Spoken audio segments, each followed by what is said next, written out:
అన్ని తానే తనకు తాను మార్చారు. ఇది మా విశ్లేషణ మొత్తంగా చూస్తే తుమ్మిడిహట్టి వద్ద అడుగు భాగంలో అద్భుతమైనటువంటి నాగార్జున సాగర్, శ్రీశైలం, కడెం లేతే మిగతా శ్రీరామ్ సాగర్ లాగా అడుగున గ్రానైట్ రాయి, అడుగున దృఢమైనటువంటి రాయి ఉంటుంది.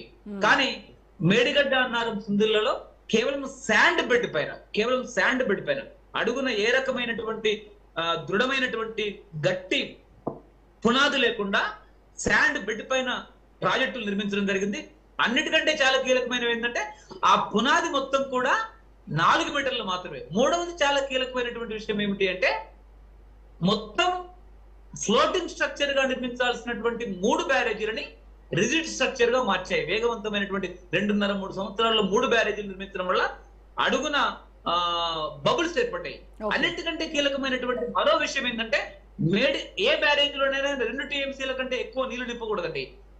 మేడిగడ్డలో 16 టీఎంసీలు, 6 రెట్లు ఎక్కువగా, 8 రెట్లు ఎక్కువగా, అన్నారంలో 10 టీఎంసీ 10.5 టీఎంసీ దాదాపు 5 రెట్లు ఎక్కువగా, సుందిళ్లలో 8 టీఎంసీలు 8.5 టీఎంసీ అంటే 4 రెట్లు ఎక్కువగా. అంటే బ్యారేజీ నియమాలకు పూర్తి విరుద్ధంగా 3 బ్యారేజీలని వాటిని డ్యాముల్లాగా నాగార్జున సాగర్, శ్రీశైలం,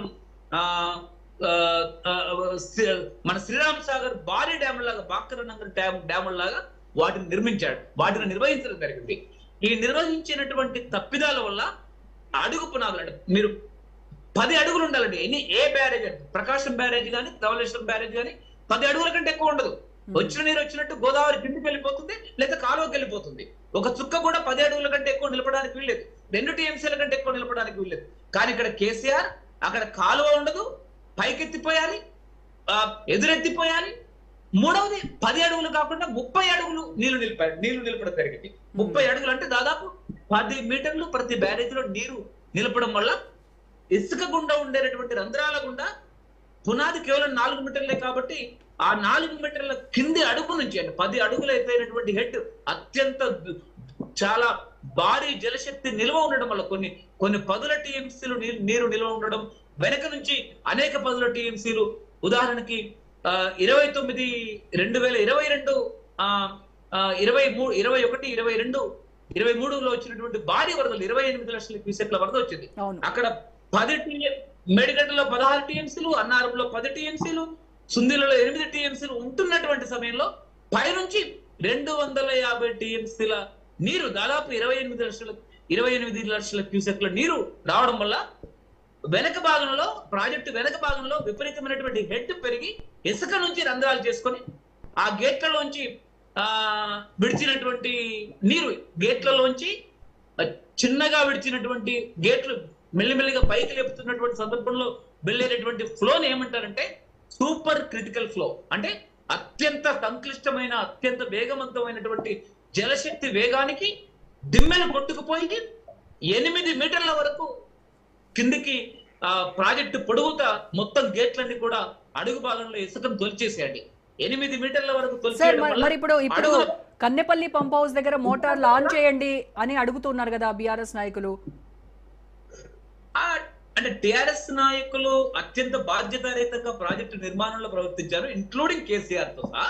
మేము దాదాపు గత 25 ఏళ్లుగా నీటిపారుదల రంగంలో ఒక స్వతంత్ర పరిశోధకుడిగా ఏ రంగానికి ఏ పార్టీకి, ఏ రాజకీయ పార్టీకి సంబంధం లేకుండా ఈ తెలంగాణ రాష్ట్ర ప్రయోజనాలే లక్ష్యంగా తెలంగాణలో ఉన్నటువంటి ప్రతి ఎకరాకు సుస్థిరమైన పద్ధతుల్లో నీళ్లు సాధించాలనే లక్ష్యంతో, ఈవెన్ అర్బన్ కమ్యూనిటీకి కూడా నీరు సాధించాలనే లక్ష్యంతో మరొకటి కీలకమైనటువంటి విషయం సస్టైనబుల్ ప్రాజెక్ట్స్ విషయంలో మేము పనిచేస్తున్నాం యాజ్ ఇండిపెండెంట్ గా. అంటే అక్కడ నుంచి నీళ్లు ఎత్తిపోవడం అంటే 3 బ్యారేజీలని మరింత విపత్తుకు గురి చేయడము, తెలంగాణ 3 బ్యారేజీలను సర్వనాశనం చేయడమే అవుతుంది. ఎన్డీఎస్సీ చెప్తుందా ఒకసారి? హరీష్ రావు చెప్పండి, కేటీఆర్ చెప్పండి. ఎన్డీఎస్సీ నివేదిక ప్రకారం ఇలా చాలా మంది ఇంజనీర్లు మాట్లాడుతున్నారు. కేసీఆర్ బీఆర్ఎస్ లో ఉండేటటువంటి మద్దతుదారులు కొద్దిమంది కూడా మాట్లాడుతున్నారు. అది ఒక పార్టీకి మనం పక్షపాతంగా మిగతా ఆ పద్ధతుల్లో మాట్లాడడం కాదు. కానీ ఎన్డీఎస్సీ నివేదిక వాళ్ళు ఏ రాజకీయ పార్టీకి చెందినటువంటి వాళ్ళు కాదు, వాళ్ళు సిడబ్ల్యూసి కింద సర్వస్వతంత్రంగా పనిచేస్తున్నారు. అది చాలా కీలకమైనటువంటి విషయం. ఇది దృష్టిలో పెట్టుకోవాలి. సార్ ఇంకొకటి స్ట్రైట్ క్వశ్చన్ ఒకటి గోవర్ధన్ గారు కాళేశ్వరం ప్రాజెక్టు పూర్తిగా నిరుపయోగమైనటువంటి ప్రాజెక్టా?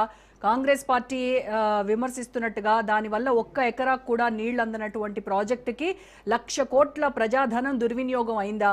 లేదు ఎన్డీఎస్ఏ రిపోర్ట్ ఆధారంగా దానికి ఎక్కడెక్కడ రిపేర్లు అవసరమో వాటన్నింటినీ రిపేర్ చేయించుకొని వినియోగించుకుంటే ఆ ప్రాజెక్టు వల్ల ఉపయోగం ఉంటుందా? ఉపయోగంలోకి వస్తుందా రాదా?